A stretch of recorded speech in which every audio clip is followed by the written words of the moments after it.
¿Qué tal? Buenas noches.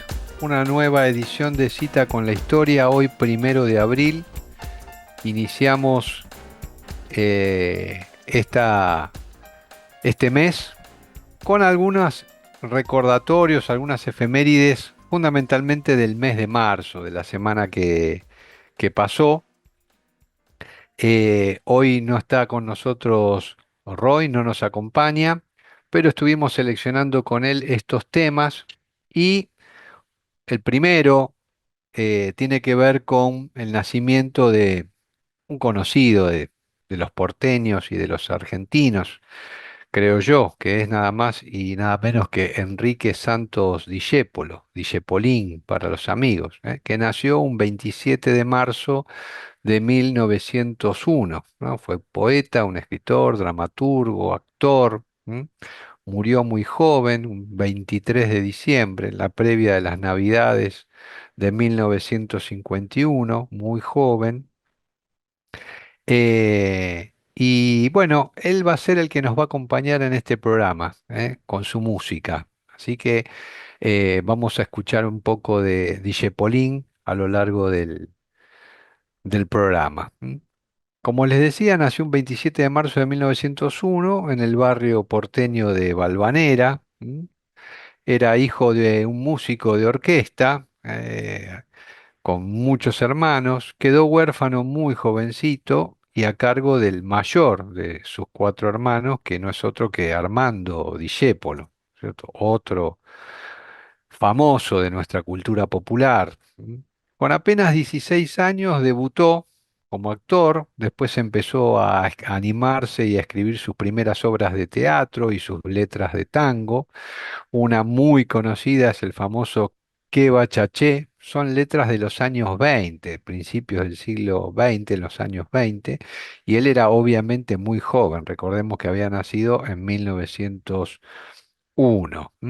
Al poco tiempo sus letras van a empezar a ser interpretadas por grandes cantantes, mujeres como Azucena Maizán y Tita Merelo, y también posteriormente por quien va a ser el amor, un amor conflictivo de su vida o conflictuado, que es Tania.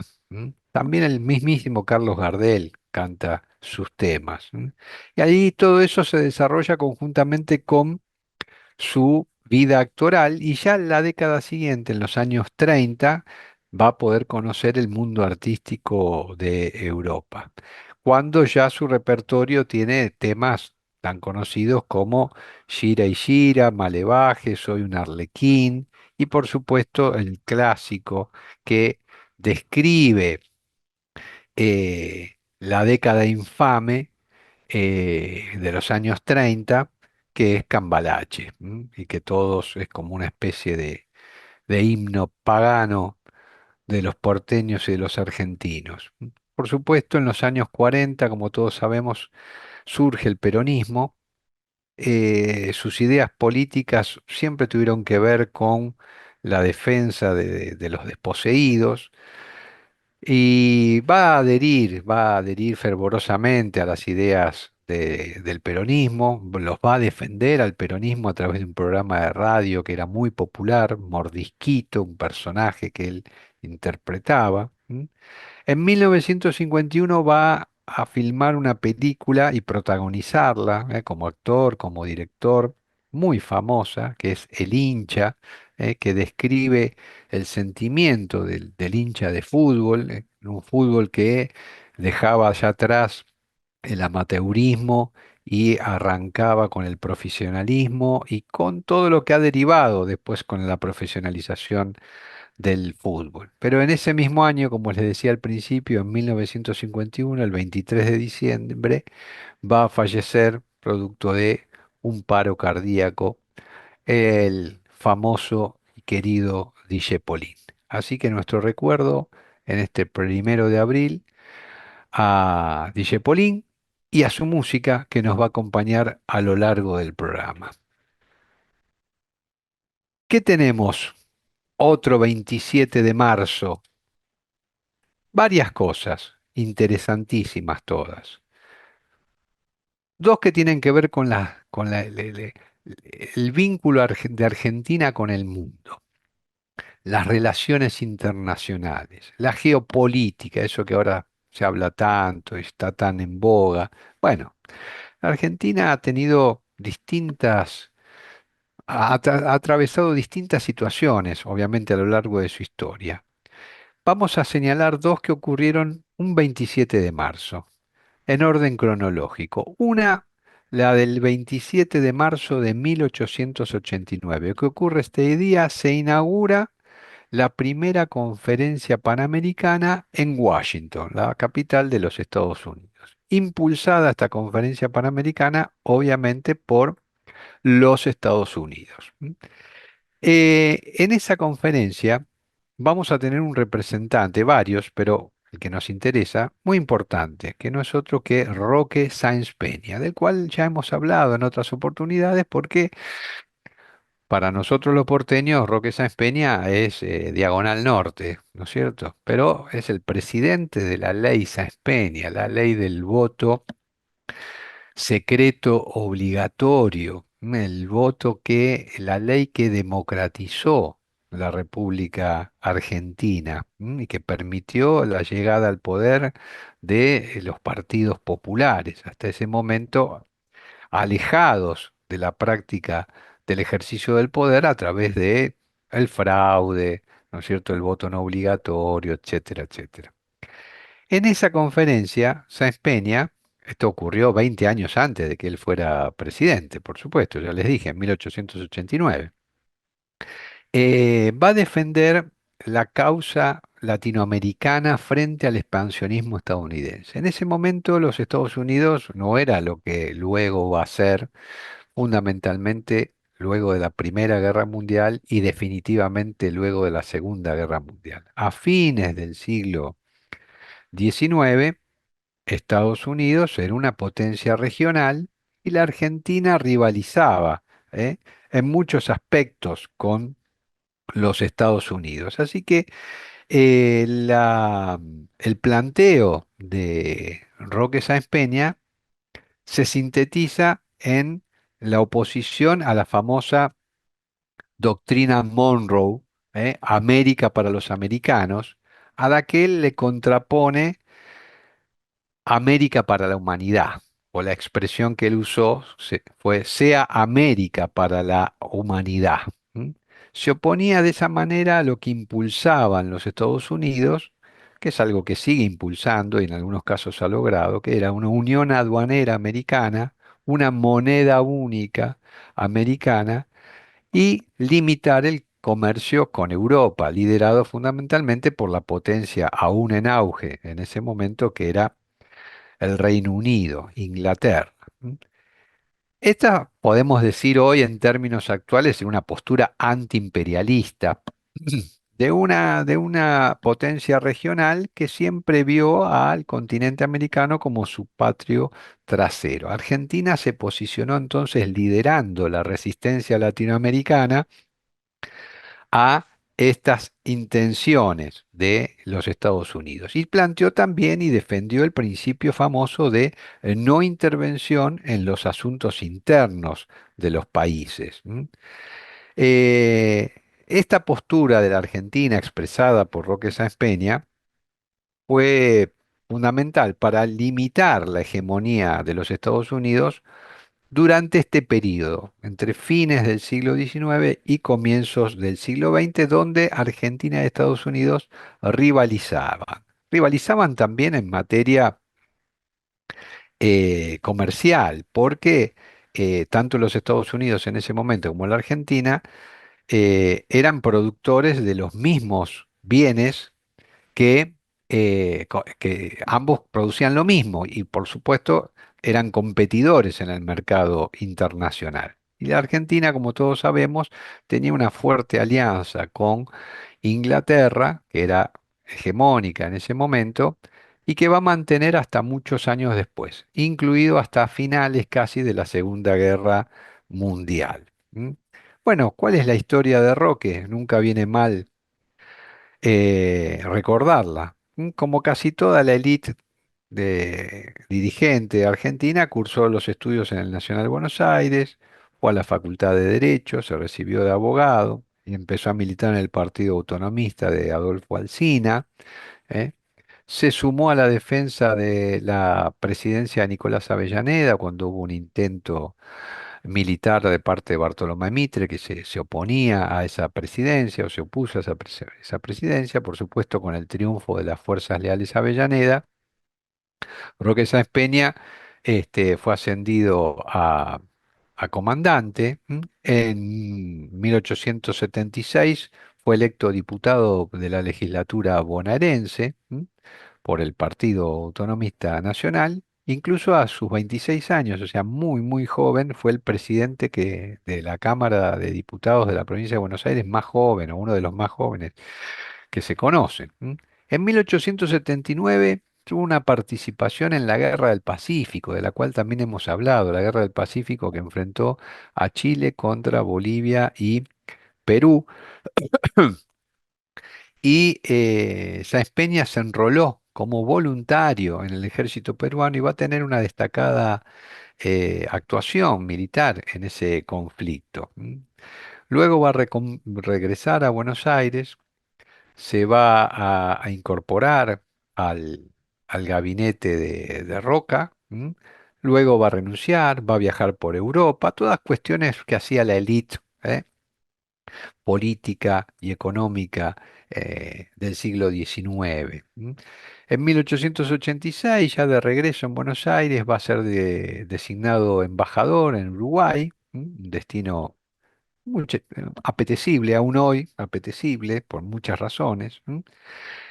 Y en 1889, como les dije, va a participar representando a la Argentina en la conferencia panamericana, defendiendo el principio de no intervención de las potencias extranjeras en los asuntos de los estados americanos y estableciendo o manifestando en las sesiones de esta conferencia claramente, la América para los americanos de la doctrina Monroe quiere decir en romance la América para los yanquis, que suponen ser destinados manifiestamente a dominar todo el continente. Esto decía Roque Sáenz Peña en esta conferencia. Argentina, a través de sus palabras, decidió preservar sus intereses, vinculados al comercio con Europa y fundamentalmente con Gran Bretaña, y teniendo en cuenta, como les decía hace un rato, que en ese momento la economía de la Argentina y la economía de los Estados Unidos no eran complementarias, sino que eran competitivas. La reacción argentina, esta posición argentina, logró que esta conferencia panamericana fuera un fracaso, o sea, que no avanzara ni en el mercado común, ni en la moneda común, ni nada por el estilo.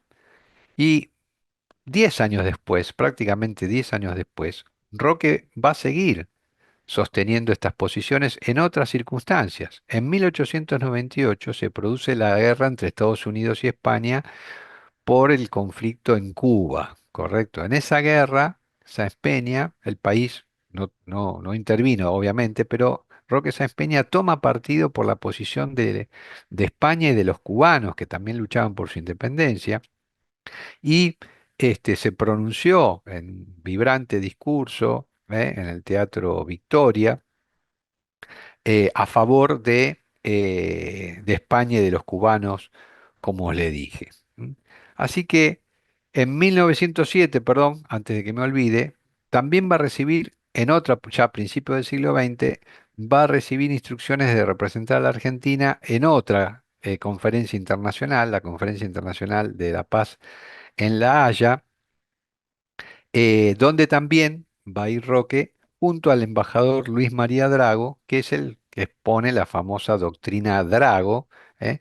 En contra del cobro por la fuerza de las deudas externas de las naciones, sosteniendo, como les digo, este antiimperialismo, vamos a llamarlo así, norteamericano, pero manteniendo, por supuesto, buenas relaciones con el viejo imperialismo inglés. Así que nuestro recuerdo para este 27 de marzo, en el cual se llevó adelante la conferencia panamericana en la cual Roque nos representó con su posición de América para la humanidad. Y el otro 27 de marzo, del cual les hablaba, ocurre en el siglo XX, tiene algún punto de relación, es el 27 de marzo de 1945. ¿Y qué ocurrió el 27 de marzo de 1945? Argentina le declara la guerra a Alemania y Japón, rompiendo una neutralidad histórica que se había mantenido casi hasta el final de la Segunda Guerra Mundial. Esta decisión de declarar la guerra la toma el gobierno de facto en ese momento, encabezado por Edelmiro Farrell, y obviamente bajo una fuerte presión de los Estados Unidos, que ya había dejado de ser una potencia regional y ya se estaba convirtiendo y ya estaba a un paso de ser la potencia mundial que aún hoy es. Lo que buscaba Argentina con esa declaración de guerra era mejorar su posición internacional, que había quedado muy aislada producto de la neutralidad, y permitir el ingreso a la naciente Organización de las Naciones Unidas. Esto obviamente se hace a través de un decreto cuando la victoria aliada ya era prácticamente inminente, lo cual obviamente generó críticas de los aliadófilos, digamos, por su tardanza, que la calificaban esta declaración de guerra como oportunismo político. La verdad es que el aislamiento diplomático y económico que sufría el país por su neutralidad, el- prácticamente lo obligaba a romper ese aislamiento, y aparte recientemente todos los países de América se habían reunido en México, en el Palacio de Chapultepec, y habían firmado un acta en la cual Argentina no había participado, no había firmado, y eso le había aislado aún más. ¿eh? Como consecuencia de haber declarado la guerra en marzo del 45, eso nos permitió participar en la Conferencia de San Francisco, que es la que funda las Naciones Unidas, y obviamente no obtuvimos ninguna participación activa en el conflicto. Había habido un antecedente en 1944. El otro presidente de facto, previo a Farrell, Ramírez, había roto relaciones diplomáticas con las potencias del eje, o sea, con Alemania y con Japón, pero no le había declarado la guerra. Obviamente Estados Unidos exigía un alineamiento de la Argentina, pero el país se había mantenido neutral durante casi todo el conflicto, y esta neutralidad se había iniciado con el gobierno de Ramírez, va a continuar luego del golpe del 43 con los gobiernos militares, sostenida por sectores nacionalistas. Cuando se declara la guerra, algunos corresponsales extranjeros titularon muy poco, muy tarde, too little, too late. Eh, obviamente por lo que decíamos recién, se declara la guerra a un eje que ya prácticamente estaba derrotado.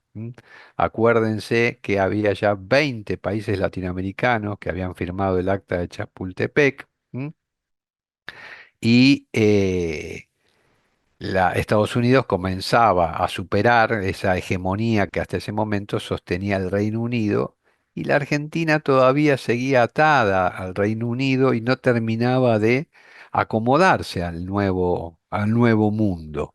Había desafiado a la potencia naciente del norte, no se había sumado a los Estados Unidos cuando los Estados Unidos sufrió el ataque japonés en Pearl Harbor, y se había mantenido en esa neutralidad por la presión que ejercían los británicos. Los británicos ejercían también presión, y si bien eran ya una potencia en retirada, nuestros vínculos con ellos y con las élites gobernantes de nuestro país seguía muy afinada.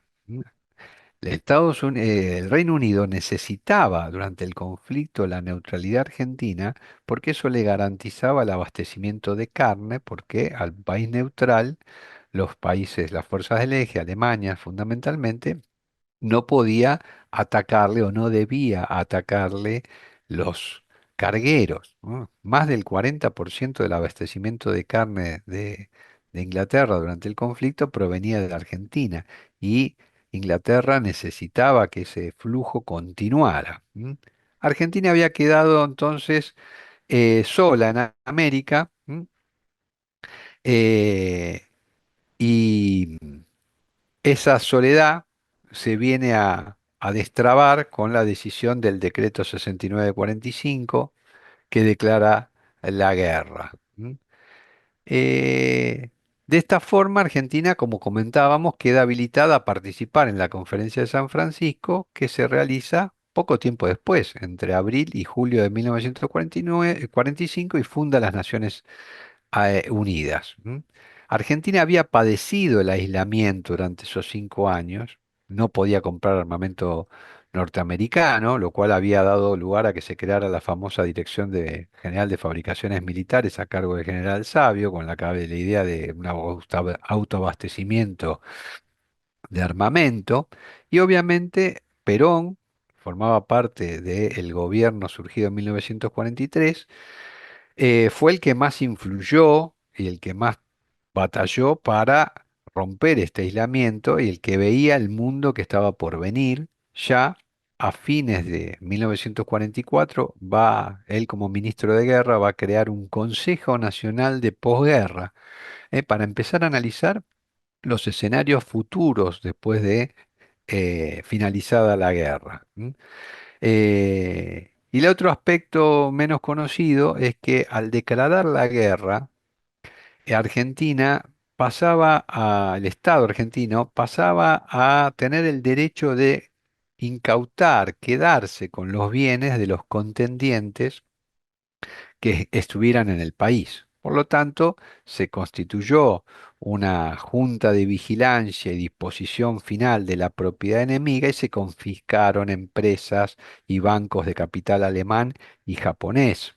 Y todo eso dio como lugar que la Dirección Nacional de Industria del Estado administrara una buena cantidad de empresas y de industrias, muchas del sector petroquímico y farmacéutico, que eran de capitales o de orígenes alemanes y que fueron incautadas producto de que se le declaró la guerra a las potencias del eje. En el colectivo tenemos la idea de que Argentina fue neutral y así fue durante prácticamente toda la guerra. Pero al final, como les dije, producto de las presiones, producto del aislamiento y producto de que el mundo por venir era uno completamente el distinto al que había sido en los- las décadas previas, eh, se declara la guerra sobre el final de la misma, pocos meses antes del final de la misma. Y esto, como les dije, ocurrió un 27 de marzo de 1945. Bueno, vamos a nuestro primer corte y a escuchar a nuestro homenajeado de hoy, el querido Dijepolín. De vuelta, después de escuchar este clásico de Dijepolín. Y vamos a seguir con las efemérides de fines de marzo. Tenemos una muy interesante. Un 30 de marzo de 1913, ¿qué ocurrió? La ciudad de Buenos Aires, la capital de la República, elige un senador, pero no es un senador cualquiera, no es uno más.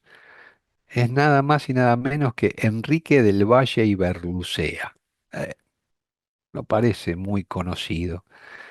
¿Por qué es importante? Porque es el primer senador socialista de América, de Argentina y de América.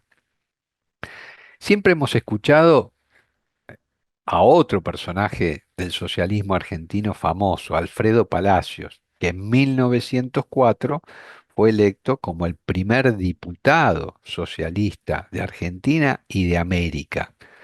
Y unos años después, 10 años después, Enrique del Valle Berlucea es elegido el primer senador socialista de América.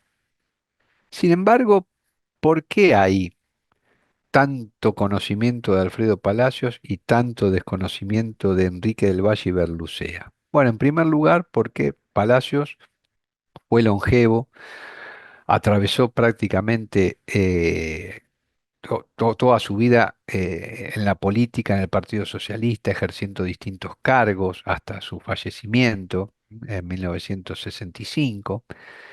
En cambio, el amigo Enrique del Valle y Berlucea falleció joven, falleció a los 44 años en 1921, ejerciendo el cargo de senador para el cual había sido electo en 1913. Recordemos que en esa época la Constitución no había sido reformada aún y el mandato de un senador era de 9 años, así que él estaba todavía cumpliendo el mandato por su elección en 1913.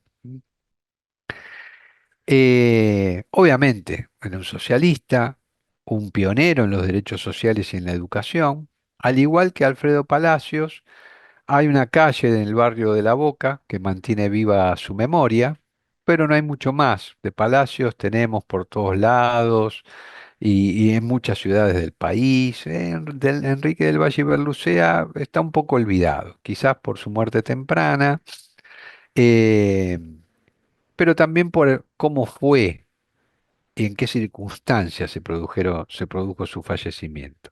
Aún así es un nombre clave en el socialismo argentino. Y Berlucea había nacido en España, en 1877 y apenas con 8 años, en la época de la gran inmigración en nuestro país, llega a la Argentina en pleno debate de un país que se estaba en construcción, que estaba este, discutiendo su destino. Va a ser un producto de esa Argentina, va a estudiar, se va a recibir de abogado, va a ser un intelectual brillante, va a ser docente universitario, se va a integrar rápidamente a los círculos académicos y políticos del país y va a tener un fuerte compromiso con las ideas socialistas que lo llevan a integrarse y formar parte del partido fundado por Juan Bautista Justo, Juan B. Justo. Desde el socialismo va a impulsar una agenda novedosa, para lo que era el comienzo del siglo XX, centrada en la justicia social, esa idea tan vilipendiada últimamente, la educación pública, esa idea tan vilipendiada últimamente, y los derechos de los trabajadores, esos derechos tan vilipendiados últimamente. En un país donde obviamente todavía las élites conservadoras controlaban el poder político. Todas estas ideas resultaban para muchos disruptivas y lo siguen siendo, por lo visto, y por como lo que estamos acostumbrados a escuchar en este comienzo del siglo XXI, en estos comienzos del siglo XXI. Como les decía, a fines de marzo de 1913, el 30 de marzo, Iberlucea es elegido senador. Y obviamente su llegada al Senado, igual que la de Palacios a la Cámara de Diputados, señaló un antes y un después en la representación social de política de los sectores populares, de los trabajadores. Desde la banca defendió y propuso proyectos dirigidos a ampliar los derechos civiles, la igualdad de la ley, la democratización del sistema educativo, la defensa del laicismo, la promoción de una universidad más inclusiva, aún antes de la famosa reforma de 1918. También dejó una huella profunda en el ámbito académico. Fue profesor universitario y un defensor de la educación como herramienta de transformación social. Para él, el conocimiento, la educación no tenía que ser un privilegio de pocos, sino derecho accesible para todos. ¿Mm? Sus discursos, sus escritos reflejan una mirada humanista, donde atravesada por la historia personal del inmigrante, y la idea de que en la Argentina se podía construir algo más justo, un futuro más justo. En una época, principios del siglo XX, atravesada por fuertes tensiones sociales, fuertes conflictos sociales, desde sus posiciones, desde el Partido Socialista, desde su banca de senador, lo que buscó siempre fue tender puentes entre el mundo del trabajo, los trabajadores, la política y la cultura. Yo les dije que él había fallecido joven, una salud delicada, una enfermedad, con apenas 44 años, trunca su vida y obviamente su carrera política e intelectual.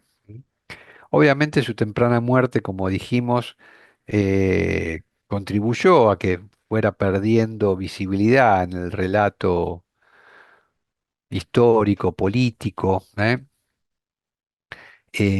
pero bueno, por eso hoy lo recordamos, porque es un hombre que, como les dije, hizo historia a nivel continental, el primer senador socialista de toda América.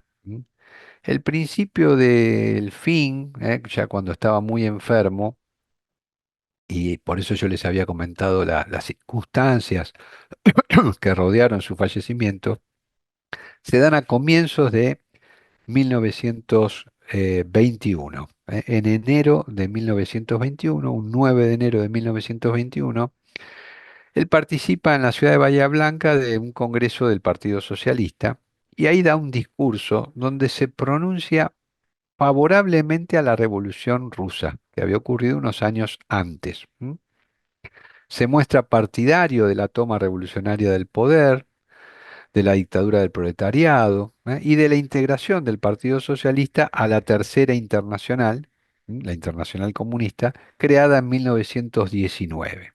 Eso obviamente lo alejaba de las posiciones tradicionales y mayoritarias del Partido Socialista, aún liderado por Juan B. Justo. De estas manifestaciones que hace Iberlucea, de estas ideas que propone Iberlucea en un congreso donde incluso no era mayoritario, digamos, su posición, sino que era más minoritaria, se toma un juez, el juez Marenco, y lo acusa del delito de sedición, establecido en una ley, la ley 7029, la ley de defensa social, que actuaba complementariamente con la ley de, la tristemente célebre ley de residencia. Esa ley de defensa social establecía en uno de sus artículos que podía ser castigado con pena de 3 a 6 años el que preconizara el desconocimiento de la Constitución Nacional o los que ofendan o insulten a la bandera o escudo de la nación. Basado en estos artículos, el juez le pide a la Cámara de Senadores su desafuero, porque obviamente él era senador, tenía fueros, y el objetivo era aplicarle la ley de defensa social y la ley de residencia, revocar su carta de ciudadanía, recuerden que él había nacido en España, y expulsarlo del país. En el Senado se trata el tema, Ya se lo conocía en la prensa y en los círculos como el senador sovietista, lo llamaban despectivamente. Y va a ser entre el 25 y el 26 de junio donde se desarrollen las sesiones para tratar el pedido de desafuero solicitado por el juez Marenco. En esas, en esas sesiones, ya muy enfermo y con pocas fuerzas, manifestó estas palabras que les voy a leer. No temo la decisión de los señores senadores, de los jueces. Sé cómo piensa la mayoría de ellos, porque conozco sus manifestaciones en el curso de esta discusión, y por tal razón, dirigiéndome a la mayoría, no puedo al terminar sino repetir la frase célebre: en vano busco entre vosotros jueces, pues solo encuentro acusadores. El desafuero, como podrán imaginar, fue aprobado, con el voto de 9 votos de conservadores, 8 de los radicales. Hubo quienes votaron en contra, algunos conservadores y un radical, pero la mayoría aprobó el desafuero. Esto fue en junio, como les dije. El 23 de agosto se organizaron actos de solidaridad y en el interín, él también, a favor de Iberlucea, él va a publicar su defensa, ¿no? O sea, sus manifestaciones durante las sesiones y sus puntos de vista en un libro que tituló La libertad de pensar, mi desafuero. Y finalmente, pese a que fue desaforado, la justicia no tuvo tiempo de procesarlo porque en el mismo mes de agosto, el 29, entró en agonía y el día 30 de agosto de 1921 falleció. Esta es la historia del primer senador socialista de América, Enrique del Valle y Berlucea, un olvidado que recuerda una calle muy cercana al estadio de Boca Juniors, muchos seguramente transitarán, eh, y que tuvo un último mensaje, dirigido a la juventud, a los trabajadores, diciéndoles: ella es dueña del porvenir, la juventud. Ella verá el mundo de la paz y la justicia social. Yo me dirijo a los jóvenes obreros para incitarlos a la lucha por la conquista de ese mundo cuya aurora divisamos ya en el horizonte de la historia. Estaba ilusionado a principios del siglo XX y, y Berlucea con el mundo por venir. Posiblemente, si hoy viera estos comienzos del siglo XXI, se decepcionaría un poco, pero al mismo tiempo me imagino que seguiría luchando por las ideas que abrazó desde muy joven, desde su llegada a nuestro país, desde su tierra española. Bueno, antes de pasar al próximo tema de Discepolín, quiero recordar a otro líder político, ¿m? Mucho más conocido que, que Ibarlucea, por supuesto, y que nos abandonó un 31 de marzo, también en estos días, un 31 de marzo de 2009. Y no es otro, seguramente ya por la fecha muchos se habrán dado cuenta, que el presidente Raúl Alfonsín, que gobernó nuestro país entre 1983 y 1989, a la salida de la más terrible dictadura que sufrió nuestro país entre el 76 y el 83. Cuando asumió la presidencia el 10 de diciembre de 1983, Alfonsín se convirtió en la cara visible del comienzo de la democracia, ¿m? En nuestro país y lo que ha sido el fin de los gobiernos militares en la Argentina. Su famosa consigna: con la democracia se come, se cura y se educa, marcó un camino, obviamente no exento de dificultades, eh, que sirve de guía y que renovamos cada vez que vamos a votar, a elegir autoridades, intendentes, gobernadores, diputados, senadores, presidentes, etcétera.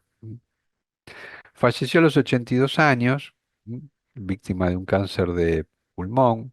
Fue despedido por una multitud en el Congreso de la Nación. El gobierno de entonces decretó 3 días de duelo nacional. Participaron innumerables autoridades políticas y expresidentes. En ese momento estuvieron presentes Menem, Carlos Menem, Eduardo Duhalde, Fernando de la Rúa y Néstor Kirchner. La presidenta de entonces, Cristina Fernández, estaba en el exterior, en la cumbre del G20 en Londres, así que no pudo participar, pero hizo llegar sus condolencias. Sus restos fueron llevados en una cureña militar, como se ha estilado en otras oportunidades, escoltada por el Regimiento de Granaderos a Caballo al cementerio de la Recoleta. Por supuesto, una misión mucho más noble que tocar canciones de ABBA, como parece que realiza ahora el regimiento. El expresidente Alfonsín primero descansó provisoriamente en la bóveda de los caídos de la Revolución del Parque, que está ahí en el cementerio de la Recoleta, y luego fueron trasladados a un monumento individual, en el mismo cementerio, que tiene impresa la frase del preámbulo que Alfonsín solía repetir durante la campaña presidencial que lo llevó a la presidencia, y que de alguna manera es un recordatorio de sus intenciones y de su legado, ¿eh? Les recuerdo, él terminaba todos sus discursos de campaña con esta frase del preámbulo de la Constitución, con el objetivo de constituir la Unión Nacional, afianzar la justicia, consolidar la paz interior, proveer a la defensa común, promover el bienestar general, asegurar los beneficios de la libertad para nosotros, para nuestra posteridad y para todos los hombres del mundo que quieran habitar en el suelo argentino.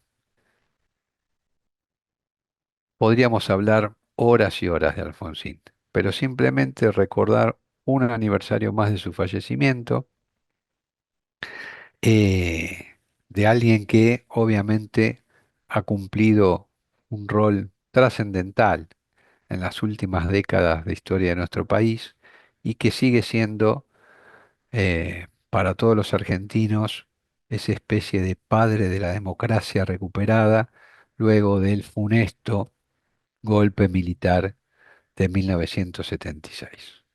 Bueno, paramos y volvemos a nuestro homenajeado del día de hoy, Dijepolín, con otro de sus clásicos temas. Impresionante el amigo Dijepolín, su vigencia y bueno, ese estilo tan particular de él, ¿no es cierto?, que lo caracteriza. Bueno, hoy tengo un último tema, hoy es 1 de abril. ¿Qué pasó un 1 de abril? Y con esto vamos a ir redondeando. El 1 de abril entró en vigencia una ley muy importante en nuestro país, ¿m? El 1 de abril de 1991. Ya con la fecha algunos empezarán a sospechar de qué se trata. Obviamente pasaron muchas cosas un 1 de abril, pero este lo traje porque tiene que ver con la realidad, con la actualidad. Lo que entró en vigencia es la famosa ley de convertibilidad, la ley de convertibilidad 23.928, que una ley que fija una paridad cambiaria. En ese momento contábamos con los australes y establecía que 10.000 australes era lo que valía un dólar, ¿no?, estadounidense. ¿M? Esto fue impulsado por el famoso ministro Domingo Cavallo, que todavía sigue opinando, y bajo la presidencia de Carlos Menem. Ya estamos en 1991. Acuérdense que Menem había asumido a mediados de 1989. Estábamos en 1991, en abril de 1991, prácticamente habían pasado 2 años y el tema de la inflación y la hiperinflación seguía sin ser controlado definitivamente. Así que este recurrir a Domingo Cavallo y a la ley de convertibilidad era un poco como la última opción. ¿M? ¿Cuáles son las claves de la ley de convertibilidad para aquellos que pueden no saber en qué consistía? Se establecía una paridad directa entre el austral, que después se cambió a un peso, se le borraron 4 ceros y pasó a ser un peso, un dólar. El Banco Central quedaba obligado a respaldar al 100% la base monetaria con reservas en divisas, es decir, que por cada peso que estaba circulando tenía que haber un dólar, el Banco Central estaba obligado a respaldarlo. ¿M? Obviamente la finalidad era frenar esta inflación que venía desde tiempos de Alfonsín, pero que en los 2 primeros años de mandato de Menem no había logrado estabilizar. ¿M? Y obviamente el sistema se mantuvo vigente hasta su derogación el 6 de enero de 2002. ¿M? O sea que duró bastantes años. Obviamente con esta super ancla legal, ¿m?, la medida logró una reducción de la inflación, sin duda, en un lapso de tiempo relativamente breve, implicó una devaluación monstruosa, un cambio del signo monetario de los australes al peso, el peso que aún hoy seguimos utilizando. Acuérdense, en 1992 y hasta 2002, un peso era un dólar. Ahora un dólar son 1.400 pesos, desde el 2002 a la fecha. Pero bueno, esta reducción drástica de la inflación, esta mega devaluación, etcétera, produjo cambios estructurales muy profundos en la economía de nuestro país. Todos recordarán la privatización de empresas estatales, algunas envueltas en graves casos de corrupción, la apertura económica, el famoso DM2, ante el abaratamiento del precio del dólar, y todo eso fue derivando con el paso del tiempo en la crisis desatada a fines del 2001, en diciembre del 2001, y pocos meses después la derogación de esta ley y el inicio de una nueva etapa. Y después del 2002, 20 años después, volvemos a tener un ancla monetaria, un ancla cambiaria, ya no con una ley de convertibilidad, porque ya nadie le cree a una ley de convertibilidad que fije un precio, pero con otras herramientas. Bueno, nuestro recuerdo, como les decía, a un hecho que ocurrió en 1991, pero que es de rigurosa actualidad y que nos pone de cara a los continuos vaivenes de la política económica en nuestro país, ¿eh? Que saltan de un extremo al otro cada 10 años, cada 20 años, cada 5 años. A veces los plazos son más breves, a veces son más largos, pero pareciera que venimos en una espiral descendente, ¿m? Sin soluciones eh, definitivas a casi ningún problema. Bueno, con esto terminamos el día de hoy y nos vamos a despedir con un último tema, un súper clásico de DJ Polín, para reencontrarnos la semana que viene en otra cita con la historia. Buenas noches.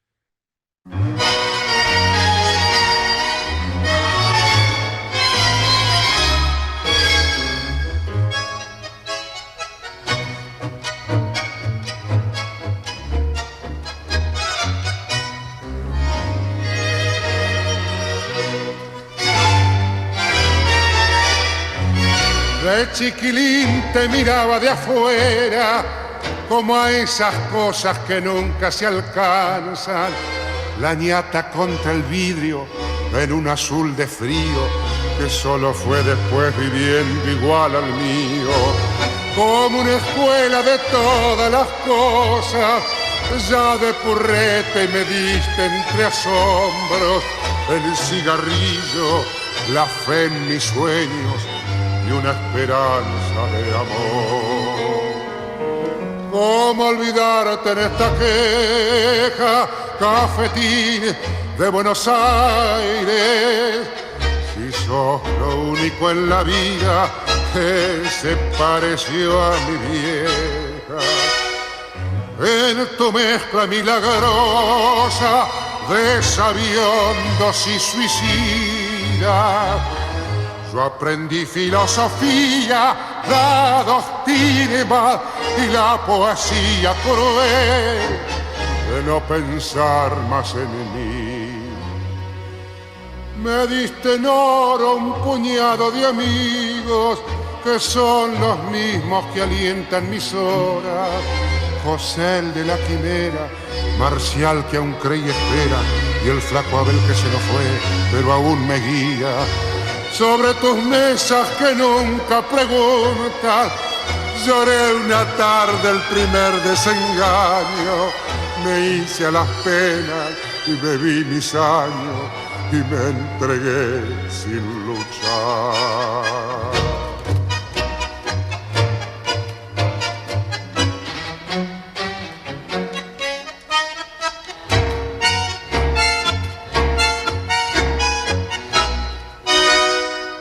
En tu mezcla milagrosa de sabiondos y suicidas, yo aprendí filosofía, la doctrina y la poesía cruel de no pensar más en